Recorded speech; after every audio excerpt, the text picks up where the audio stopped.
la mi-mai, nous a-t-il dit. Nous recommencerons à ouvrir avec des règles strictes. Certains lieux de culture nous autoriseront, sous condition, l'ouverture des terrasses. Alors, il faut quand même entendre qu'il y a avec des règles strictes et sous condition. Mais il y a aussi le mot terrasse qui a bien commencé à faire rêver notre Charles national.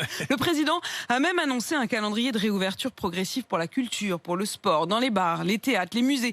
Est-ce que les principaux intéressés y croient vraiment? Est-ce qu'ils commencent à se projeter? Est-ce qu'ils osent y croire? C'est le reportage de la rédaction. Il est signé ce matin Alfred Orange. Seul en salle au milieu des chaises retournées, Michael, restaurateur, ne croit pas à la réouverture de son établissement. Pour lui, plus qu'un nouvel horizon, la mi-mai est un mirage. Mais tu sais que vraiment, je pense que c'est exactement ça. Il a levé le dos, il a dit bon, ça passe ou pas, un mois et demi? C'est au pifomètre. C'est ça, le pifomètre, elle doit mouiller, c'est ça. Hein. Les données sanitaires et les promesses déçues du passé ont fini par complètement déboussoler ce restaurateur. Quand on regarde les chiffres il y a 3 mois, étaient bien mieux qu'aujourd'hui et on n'a pas réouvert pour autant. Vu que la progression est incroyable, je ne suis pas sûr que dans un mois et demi, ça soit réglé. Et même si les terrasses finissaient par ouvrir, la donne resterait quasiment inchangée pour lui. C'est super pour combien de restaurateurs? Pour 10-15% des restaurateurs, pas pour tout le monde. Moi, j'ai hâte qu'on nous dise, vous pourrez ouvrir à 70-80%, donc avec 1 mètre entre chaque table. Oui, là, c'est une vraie annonce. Mais les terrasses, à Paris, ça n'a pas de sens. D'autres, pourtant, se réjouissent de ce nouvel objectif, comme les musées qui ont besoin de temps et de visibilité pour relancer leur collection.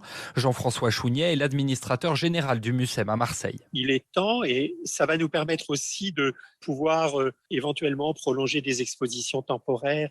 La perspective d'avoir un calendrier un peu plus précis nous permet aux uns et aux autres une meilleure anticipation. Et puis il y a ceux qui font la moue, les théâtres notamment. Rouvrir à la mi-mai, ça pose avant tout un problème de timing pour Sébastien Azopardi, directeur du théâtre du Palais Royal à Paris. Pour nous, théâtre parisien et puis pour tous les théâtres des grandes villes, mai, juin, c'est la période qui est la plus creuse et c'est le moment où on termine nos saisons et après on prépare la rentrée. Ce directeur de théâtre l'admet, seule une situation bien particulière lui ferait prendre conscience que le pire est derrière lui. C'est le bruit du brouhaha dans la salle quand on est derrière le rideau et que les 3 coups vont retentir. Ce brouhaha du public qui s'apprête à voir un spectacle et nous qui nous apprêtons à l'interpréter. Alors il donne rendez-vous en septembre pour présenter sa nouvelle saison dans de meilleures conditions.